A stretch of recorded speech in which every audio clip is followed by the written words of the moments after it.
है कि इस प्रकार के कृत्य हो जाते हैं। कर्नाटक सरकार को आपको जिस तरीके से हो पूरे भारत के जैनियों को बाकायदा निंदा प्रस्ताव भेजना चाहिए, भर्त्सना भेजना चाहिए और न्याय की गुहार करना चाहिए। और केंद्र सरकार को भी, होम मिनिस्टर को भी समाचार देना चाहिए कि हम भारतवर्ष के दिगंबर जैन साथियों को सुरक्षा प्रदान करें। ये बात का एहसास दो जगह भेजना, कर्नाटक सरकार को और केंद्र सरकार। कानून का अपन को सहारा लेना चाहिए।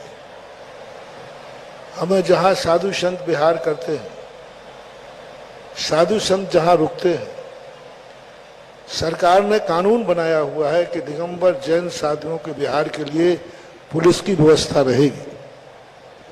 साधु जहां रुकते हैं वहां पुलिस की व्यवस्था है। आप लोग उसका उपयोग नहीं करते, आप लोग थाने में सूचना नहीं देते। थाने में आप सूचना दे दीजिए कि महाराज का विहार हो रहा है, वहां पर हमारे लिए सुरक्षा चाहिए। यदि थाने वाले में सुरक्षा नहीं दी तो आप कोर्ट में जाइए, वो सस्पेंड हो जाएगी। कानून बना हुआ है। साधु जहां रुकते हैं व्यवस्था होती है, तो आप साधुओं के लिए भी रुकने की व्यवस्था के लिए आप कहिए, बराबर में पुलिस की ड्यूटी देंगे और आपकी सुरक्षा करेंगे। शहरों में आप रहते, आप लोग लेना नहीं चाहते, आप लोग लेते नहीं हैं उनकी व्यवस्था। दूसरी बात है, साधु को भी मर्यादा में रहना जरूरी है। एक एक स्थान पर हमारे महावीर स्वामी कितने अच्छे थे। महावीर स्वामी ने कितना बड़ा स्थान बनाया था कि तुम मर्यादा को लेकर अधिक समय एक स्थान पर रुकोगे तो राग और द्वेष दोनों होंगे।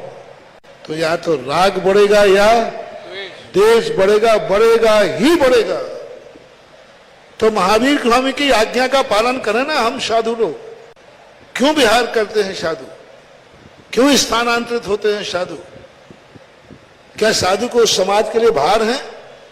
क्या साधु के लिए कोई आहार पानी नहीं करा सकता है? सवाल इसका नहीं है।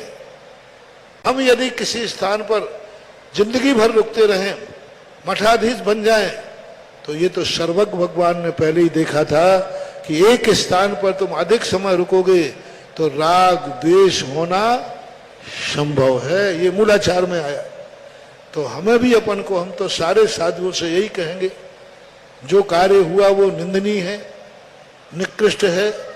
कैसा भी हो, कुछ भी हो, जो तरीका अपनाया गया ये तरीका निंदा के पात्र है। सरकार को, समाज को, सबको सोचना चाहिए। ये तो एक पक्ष हुआ। दूसरा पक्ष है, इन घटनाओं से भारत के सारे साधुओं को, दिगंबर साधुओं को सबक लेना चाहिए कि हम एक स्थान पर अधिक समय तक नहीं रुके। अभी जो कृत्य हुआ उसकी मैं निंदा करता हूं, उसकी भर्त्सना करता हूं। उसका पूरे भारतवर्ष के समाज को निंदा करना चाहिए और सरकार को लेकर के हिलाना चाहिए, करना चाहिए, सब करना चाहिए। लेकिन हम साधुओं को क्या शिक्षा लें ऐसे से? वो तो हुआ आंदोलन, वो तो हुआ आपका काम। अब हम साधुओं को किसी की दुर्घटना से शिक्षा लेना चाहिए। अपने यहां एक आता, हम सारे साधु क्या शिक्षा लें? संसार के सारे दिगंबर साधुओं से मेरा कहना है, इस घटना को लेकर सारे साधु समाज नियम ले ले, हम एक स्थान पर अधिक समय नहीं रुकेंगे। 6 महीने, 5 महीने, जो समथिंग स्थान परिवर्तित करना चाहिए। समाज से मेरा कहना है, तुम भी शिक्षा लो, दिगंबर जैन साधु को अधिक समय तक एक स्थान पर मत रुकने दो। समाधि का समय हो वो बात अलग है, अस्वस्थ अवस्था है वो बात अलग है, विशेष परिस्थितियां हैं वो बात अलग है। क्योंकि विपत्ति काले मर्यादा नास्ति, ये आपातकाल है। सामान्य रूप से यंग हैं साधु, अच्छे साधु हैं, विहार कर सकते हैं। तो समाज को भी मेरा बहुत अच्छा प्रश्न आया है, तो कह रहा हूं समाज से भी मेरा कहना है, यदि साधु कहे कि मैं जिंदगी भर आगरा में रुक सकता हूं, साल भर आगरा में रुक सकता हूं, तो कृपया करके, मैं दूसरों की नहीं कह रहा हूं, यदि मेरा मन ऐसा कभी हो जाए, पहली बात तो हो गई नहीं, चिंता मत करना, क्योंकि मेरी तो सारी डायरी गुरुजी के पास है, वो रुकने ही नहीं देंगे। मान लो खुदा ना खास्ता 1-8% में मेरा मन हो जाए कि मैं 1 साल तक आगरा में रुकूंगा, तो आगरा वालों से मेरा कहना है, अभी तक तुमने आगवानी का श्रीफल चढ़ाया है, फिर मुझे बिहार का श्रीफल चढ़ा देना, मैं तुमसे बहुत खुश रहूंगा। बिहार का करा देना श्रीफल, मैं बहुत अच्छा मानूंगा, मुझे गर्व होगा कि मैं ऐसे श्रावकों का गुरु हूं जहां बिहार का भी श्रीफल चढ़ता है। तो आप बिहार का श्रीफल, क्योंकि आगम की आज्ञा नहीं है। आप लोगों से भी मेरा निवेदन है कि महाराज दिगंबर जैन महाराजों को मठाधीश मत बनने दो। इनको चलते फिरते नजर आएंगे तो ना राग होगा और ना द्वेष होगा। ये पक्ष श्रावकों को, ये पक्ष हम मुनियों को, सबको शिक्षा लेना चाहिए। और जो मठाधीश साधु बने हैं उनको तुरंत चतुर्मास के बाद स्थानों से बिहार कर देना चाहिए। नहीं करे तो आप लोगों को बिहार करा देना चाहिए, श्रीफल चढ़ा के करा देंगे। महाराज पधारो, बिहार करिए, फिर ठीक है, घूमते घामते फिर से आ जाना। आ जाए तो फिर आ जाते हैं, लेकिन मत रोको। देखो, अपन को भी शिक्षा देना है, अपन भी सोचना है। रही बात बाहर की, तीसरा जो प्रसंग मैंने दिया, जहां जहां साधु महाराज हैं, आप प्रशासन का सहयोग लीजिए।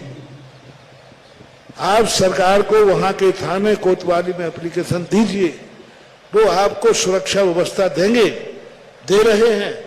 और मैंने पूरे पुलिस ऑफिसरों से चर्चा की, उन्होंने कहा आप व्यवस्था मांगिए, सूचना तो देवे। आपकी समाज की सूचना नहीं देते। हमारा ड्यूटी है कि आप यहां से बिहार करें, दूसरे स्थान पर जाएंगे, हम आपको पहुंचाएंगे, हम आपके आगे पीछे चलेंगे, लेकिन सूचना देना अपना। अभी ये बताओ, जिसने किसी बिहार में साधु में थाने में सूचना नहीं दी हो और वहां से पुलिस वाला नहीं आया हो, अभी रास्ते में मैंने देखा जहां सूचना मिली, लोग गाड़ी लेके आगे चल रहे, पुलिस। मैंने तो भारत में पूरा देखा है। और करते हैं महानुभाव, अपन पुलिस का सहयोग लें, पुलिस से व्यवस्थाएं लें, पर बस वही बात है, हम भी मर्यादा में रहें। नमोस्ते बाबा, नमोस्ते बाबा। कर्नाटक में जो भी हुआ उसकी घोर भर्त्सना हम यहाँ पर करते हैं और संपूर्ण भारत की समाज से अनुरोध करते हैं, आगरा समेत सभी लोग इसके लिए अपना विरोध और निंदा प्रस्ताव राष्ट्रपति और कर्नाटक के मुख्यमंत्री को अवश्य देवें और जैसा भी आदेश ऊपर से आए वो करें। लेकिन पूज्य गुरुदेव की जो बात आज इस सभागार से कही गई है वो संसार भर में घुमा दे। हमारे लिए जब एक पक्ष सुरक्षा का है तो दूसरा पक्ष आगम का है, जो आज्ञा आगम की